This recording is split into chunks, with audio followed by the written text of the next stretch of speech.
I've been a financial advisor now for over 20 years. And while it's natural and it's important that we focus on the financial aspects of preparing for retirement, it's equally important that we also focus on the psychological aspects of retirement. And that's what I want to chat about today. Let's go for a walk and let's talk about the psychological aspects, what they are, how to prepare for them, and why it's important to do it sooner rather than later.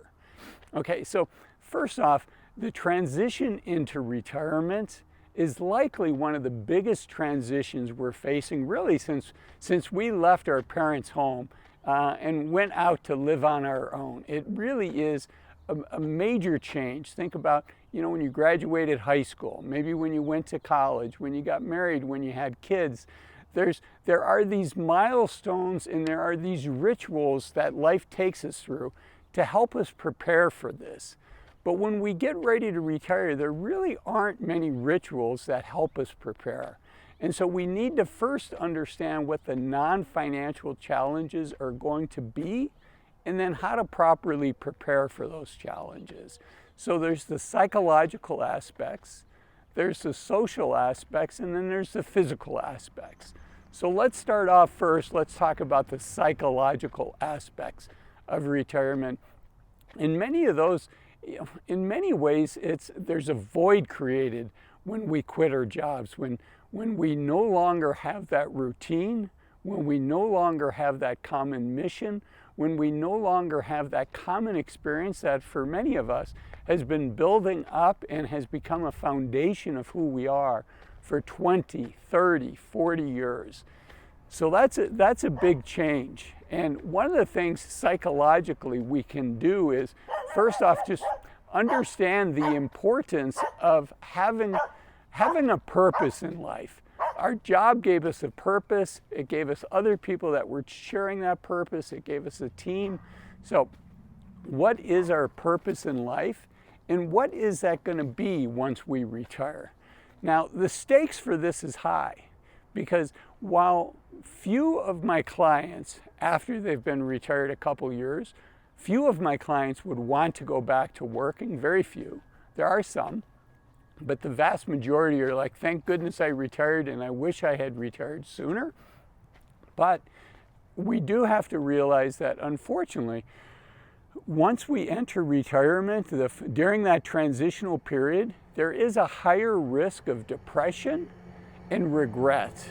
And so there's things we can be doing to prepare ahead of time. And really that comes down to trying out different things for what our next passion is going to be, trying out things to see what our next purpose is going to be, the types of things that you see people do in retirement. I mean, some people are into Habitat for Humanity, other people are into volunteering at their local church or at the local school and maybe being a sport coach or something like that. So there's the, what are you going to do with your time? What is your passion? What is your purpose? And really that is an iterative process. We have to try different things, see what works, see what our passion is. For many of us, we judge the value of the work that we're doing by how much we get paid. And in retirement, that should not be the main driver. It really should be how much joy are we getting? How much satisfaction are we getting from this job? Do we like the people? Do we like the mission? Is it something that the schedule works for what we want to do, where we don't have to sacrifice the things we want to do in order to be able to have this part-time position, this hobby, this activity? So figuring out what you want to do next. If you haven't read the book called Strength to Strength by Arthur Brooks, I highly recommend that book. It's excellent. It helps on this topic.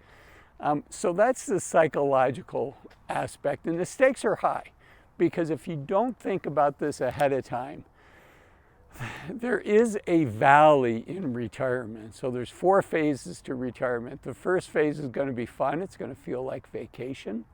The next phase is frankly where you're going to feel a little lost, and that's what I'm going to talk about next because of the things that you've lost. And one of the main things that you've lost is a circle of friends in this common mission that I talked about.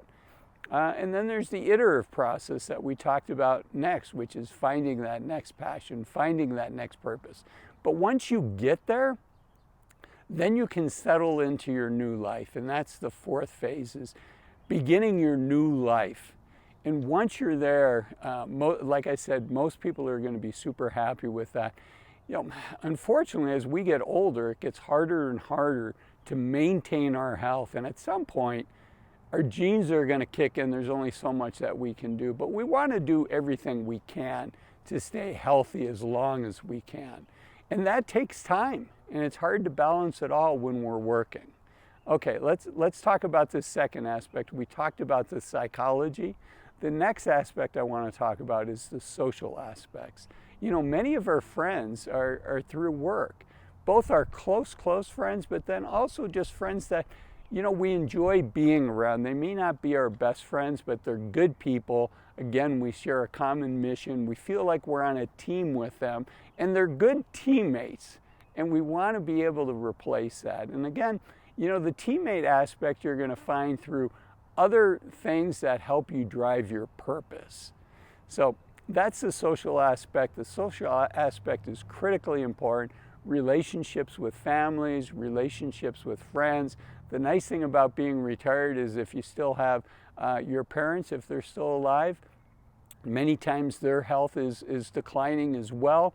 And when we were working, we wished we could do more. We wished we could spend more time with them. And now we can. So the social aspect of retirement is super important.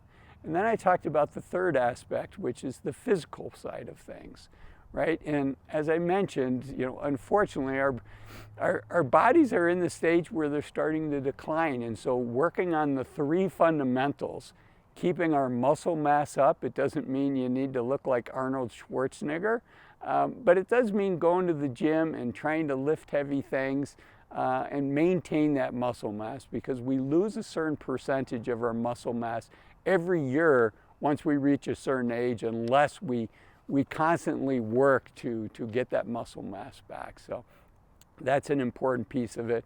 And then the other two parts on the physical side, the physical health side, are maintaining your flexibility. For me, I try to do yoga a couple days a week, and then maintaining your cardio. Again, I try to run a short distance, a 5K, on a treadmill, in this case 3 times a week.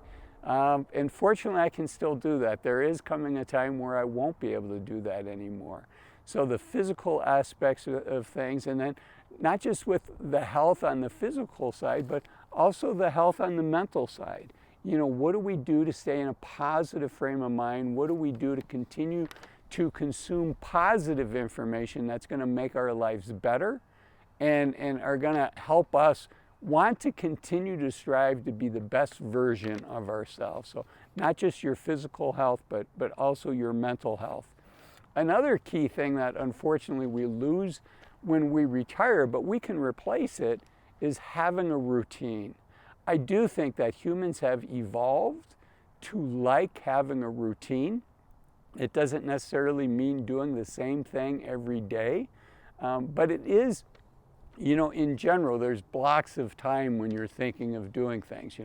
This is a time maybe when you volunteer. Maybe you do that for the first couple hours of the morning. And then in the early afternoon, you take care of your physical health. And then later in the day is when you hang out with friends and family and things like that. But, replacing that routine that work has given us is really important, because we are creatures of habit. And we do, many of us thrive when we have a routine. And then the thing I want to share next is the importance of making a decision. It's so important when it comes to when you're going to retire. You have to be careful of the 4 most dangerous words for a soon-to-be retirement, which are just 1 more year. It's super easy to keep putting off the decision. As I said, it's one of the big life changes that we're going to have really since we went to college. So do your future self a favor. Give serious thought for when's the right time for you to retire, and make that decision. And on that topic, there's a video, there's a video I want you to watch, which is 5 reasons to retire as soon as you can. Hopefully that will help you with that decision. Thanks for watching this one. Bye-bye.